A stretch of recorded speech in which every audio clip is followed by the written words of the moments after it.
చిన్నది ఏంటంటే అధ్యక్ష ఈ ఎస్సీ వర్గీకరణకు సంబంధించి 3 కేటగిరీలు అనుకున్నారు అధ్యక్ష. ఈ 3 కేటగిరీల్లో ఈ డేటా తీసుకున్నారు. అంటే ఒక కేటగిరీలో ఎంతమంది జనాభా ఉంటారు, కేటగిరీ 2లో ఎంతమంది ఉంటారు, కేటగిరీ 3లో ఎంతమంది ఉంటారు అనేది క్లియర్గా డేటా తీసుకున్నారు. అయితే ఈ తీసుకున్నటువంటి డేటా 2011 జనాభా లెక్కల ఆధారంగా తీసుకున్నటువంటి డేటా అధ్యక్ష. సో ఇది ఈ అంశాన్ని ఇట్లా పెడదాం అధ్యక్ష. ఇంకొకటి మన దగ్గర భారతదేశంలోనే అత్యంత ప్రతిష్టాత్మకంగా ఏ రాష్ట్రం చేయనటువంటి ఒక అద్భుతమైనటువంటి అథెంటిక్ సర్వే నిన్న మొన్న జరిగింది అని చెప్పి మనం అనుకుంటున్నాం అధ్యక్ష. మరి ఈ సర్వేలో ఎస్సీలకు సంబంధించినటువంటి డాటా లెక్కలు ఎక్కువ ఉన్నాయి అధ్యక్ష. మరి ఈ ఆధారంగా ఎందుకు తీసుకుంటలేమో ఒకసారి నాకు అర్థం కాలేదు అధ్యక్ష. అంటే మనం చేసినటువంటి లెక్కల ఆధారంగా అంటే మన సర్వే మీద మనకేమైనా డౌట్ ఉందా, లేకపోతే ఇదే కరెక్ట్ అనుకుంటారా అనేది కొద్దిగా కన్ఫ్యూజన్ ఉంది అధ్యక్ష. మన దగ్గర ఉన్నటువంటి లెక్కల ప్రకారం తీసుకొని ఎస్సీ వర్గీకరణకు సంబంధించినటువంటిది ఇస్తే అప్పుడు బీసీ కులగణనకు సంబంధించింది కూడా కొంత మేము నమ్మాల్సి ఉంటుంది. ఇది ఎస్సీలకు మాత్రం 2011 లెక్కలు, బీసీలకు మాత్రం నిన్నమన్న చేసిన సర్వే కులగణన అంటే మాత్రం కొంత డౌట్ఫుల్గా ఉండేటువంటి అవకాశం ఉంది అధ్యక్ష. ఇక రెండో అంశం ఏంటంటే అధ్యక్ష, మనం ఇప్పటిదాకా కులగణనకు సంబంధించినటువంటి అంశం కూడా మాట్లాడుకున్నాం కాబట్టి కులగణన విషయంలో కాంగ్రెస్ పార్టీ నాయకత్వం కానీ కాంగ్రెస్ పార్టీ ప్రభుత్వం కానీ చిత్తశుద్ధితోనే ముందుకు పోవాలని కూడా చెప్తా ఉన్నాం అధ్యక్ష. కానీ ప్రజాక్షేత్రంలో మాత్రం అనేకమైనటువంటి అనుమానాలకు తావొచ్చింది అధ్యక్ష. దానికి అనేక కారణాలు ఉన్నాయి. గతంలో కేసీఆర్ గారు చేసినటువంటి సమగ్ర కుటుంబ సర్వేలో 2014లో చేసినటువంటి సర్వే అది ఎంహెచ్ఆర్డి గవర్నమెంట్ వెబ్సైట్లో ఉంది. దాని ఆధారంగా కొంత విశ్లేషణలు జరిగినాయి. సో అది కాదనుకున్నప్పటికీ సరే బీసీల లెక్కనైతే లేదు, ఎస్సీ ఎస్టీల లెక్కనైతే 2011 జనాభా లెక్కలలో ఉంది. వాటితో ఇప్పుడున్నటువంటి లెక్కలు కంపేర్ చేస్తే ఈ పొంతన కలవట్లేదు అధ్యక్ష. సో మరి దానికి ఇప్పుడు విషయం ఏంటంటే 16 లక్షల మంది ఇందులో పాల్గొనలేదని చెప్తే అందులో 9 లక్షల చిల్లర దళితులే కనిపిస్తారు అధ్యక్ష. మరి ఇంకెవరైనా అనలిస్ట్కి ఎట్టైనా చేపించుకొని, లేకపోతే రేపు పొద్దుగాల వాళ్ళు ఊరుకోరు. ఎందుకంటే పరిశాన్ అయితే అందులో అనేకమైనటువంటి లోపాలు కనిపిస్తామని నేను చూస్తూనే ఉంటే మరి ప్రతిపక్షాలకు ఛాన్స్ ఇవ్వకుండా ఇంకేమైనా లోటుపాట్లు ఉంటే కూడా సరిదిద్దుకోవాలి. ఎందుకంటే పూర్తి స్థాయి లెక్కలు రాలేదు, ఇంకా పూర్తి స్థాయి లెక్కలు రాలేదు. అయితే కులాల వారీగా కూడా ఇక్కడ ఎస్సీలకు సంబంధించినటువంటి కుల వర్గీకరణలో ఇక్కడ ఒక చిన్న రెల్లి అనేటువంటి వాళ్ళు 3025 మంది ఉన్నారని, పాకి అని, మోటి అని, తోటి అని 947 మంది ఉన్నారు, అనాముకు 17 మంది ఉన్నారు ఈ రాష్ట్ర జనాభాలోని. ఎట్లయితే కులాల వారీగా లెక్కలు ఉన్నాయో బీసీలకు సంబంధించినటువంటి కూడా కులాల వారీగా లెక్కలను ఈ సభ ముందు ప్రజల ముందు పెడితే అప్పుడు ఒక మనం చేసినటువంటి కార్యక్రమానికి ప్రజా ఆమోదం దొరుకుతుంది.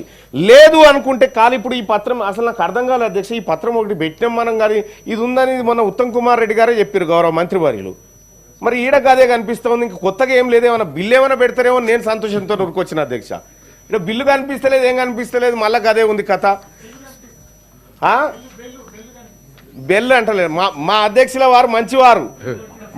వారు మంచివారు కాబట్టే ఇక కొత్త సభ్యులకు కూడా ట్రైనింగ్ శిక్షణ కోసం అలాంటి చిన్న సభ్యులకు కూడా ఇస్తూ ఉంటారు అధ్యక్షులు. ఆయన గొప్పవారు. అయితే ఇక్కడ అధ్యక్ష అదే మీరు అథెంటిక్ కాదంటారు కదా, అది కేసీఆర్ గారి దగ్గర ఉన్నది, అది తీసుకొని రారి, అదేందో చూసిన తర్వాత చేద్దాం. 2014లో కేసీఆర్ గారు చేసినటువంటి సమగ్ర కుటుంబ సర్వే ఏదైతే ఉందో అది అథెంటిక్ కాదని చెప్పి ఇప్పుడు ఆ నాయకులు చెప్తున్నటువంటి మాటని వాళ్ళు ఎక్కడ సభలో ప్రవేశపెట్టలే, ఎక్కడ పెట్టలే. పైపెచ్చు 33% రిజర్వేషన్ బీసీలకు దక్కిన రిజర్వేషన్ 23%కి పట్టుకొచ్చి ఇవాళ తెలంగాణ రాష్ట్రంలో బీసీ జెడ్పీటీసీలు ఎస్టీ జెడ్పీటీసీల కంటే చాలా తక్కువ కిందికి తీసుకొచ్చినటువంటి మహనీయుల గురించి ఇప్పుడు నేనేం మాట్లాడాలి సార్?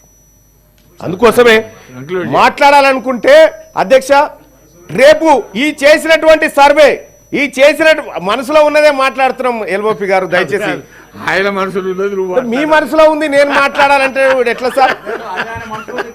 ఇప్పుడు నేనేమంటున్నాను సార్, కనీసం తెలంగాణ రాష్ట్రంలో అధ్యక్ష సమగ్ర కుటుంబ సర్వే చేసినటువంటి వాళ్ళు తెలంగాణ రాష్ట్రంలో పందులు ఎన్నున్నాయో చెప్పారు కానీ బీసీలు ఎంత మందిరో చెప్పలేదు అధ్యక్ష. ఇప్పటి వరకు పందులు ఎన్నున్నాయో చెప్పారు కానీ ఈ రాష్ట్రంలో కుక్కలు ఎన్నున్నాయి, నక్కలు ఎన్నున్నాయో లెక్కలు చెప్పినటువంటి వాళ్ళు ఇవాళ కాంగ్రెస్ పార్టీ ప్రభుత్వం బీసీల లెక్కలను తీసుకొచ్చి మా ముంగడ పెడతా ఉంటే పాపం ఆపోజిషన్ లో ఉన్నటువంటి నాయకులు తీన్మార్ మల్లన్న గారు కూడా ఎస్ నా ప్రభుత్వాన్ని నేను స్వేచ్ఛగా అడుగుతా ఉన్నా 2011 లెక్కలు ఎస్సీ వర్గీకరణ కోసం తాజాగా బీసీల కోసం ఈ లెక్కలు ఎందుకు తీసుకుంటున్నారని నా ప్రభుత్వాన్ని నేను అడుగుతా ఉన్నా. నా ప్రభుత్వానికే మనం చేసిన సర్వే మీద నమ్మకం ఉందా లేదా అనేటువంటి విషయాన్ని స్పష్టంగా అడుగుతా ఉన్నా. సరే, ఇక్కడ మనం గమనించాల్సినటువంటి అంశాన్ని ఒకసారి చూస్తే అధ్యక్ష, ఇవాళ బీసీలకు సంబంధించి కేవలం సర్వే చేసినాం, మా దగ్గర లెక్క ఉంది, ఆ లెక్క ఆధారంగా మేము చేసుకుంటూ పోతామంటే కుదరదు అధ్యక్ష. ఈ బీసీలో ఉన్నటువంటి దాదాపు 135 కులాల వారీగా లెక్క, గ్రామాల వారీగా లెక్క, వార్డుల వారీగా లెక్క మా ముందుంచాల్సినటువంటి అవసరం ఉంది అధ్యక్ష. మనం కూడా ప్రభుత్వం కూడా ఏదైతే 3.1% ఏదో మిస్ అయింది, ఆ మిస్ అయింది కంప్లీట్ చేస్తేనే ఇది స్పష్టమైన దేశానికి ఆదర్శవంతమైన సర్వే అవుతుంది. అది వదిలిపెట్టినామంటే అది స్పష్టత లేదు, అది ఏమీ లేకుండా పోతుంది. కాబట్టి ఆ మిగతా వాటి కోసం కూడా రాష్ట్ర ప్రభుత్వం చర్యలు తీసుకోవాలి. సో నేను కూడా రిక్వెస్ట్ చేస్తా ఉన్నా, మీ నాయకుడిని సభకు పట్టుకరాకపోయినా పర్వాలేదు, సర్వేలో నన్ను పాల్గొనవలసిందిగా మీ నాయకుడిని మీరు చెప్పాల్సిందిగా మేము కోరుతా ఉన్నాం. సార్ అధ్యక్ష, ఫైనల్ గా ఒక మాట అధ్యక్ష కంక్లూడ్ చేస్తా.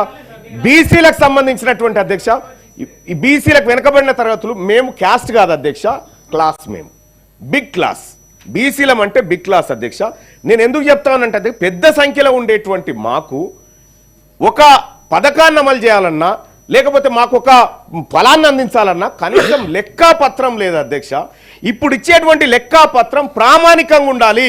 ఎక్కడైనా సంఖ్యల్లో పొరపాటు జరిగితే, ఎక్కడైనా డేటా ఎంట్రీ దగ్గర ఏమన్నా పొరపాట్లు జరిగితే సరిదిద్దుకోవడానికి కూడా సమయం ఉంది. ఎందుకంటే ఇప్పుడు మనం పూర్తి లెక్కలు పెట్టలేదు కాబట్టి.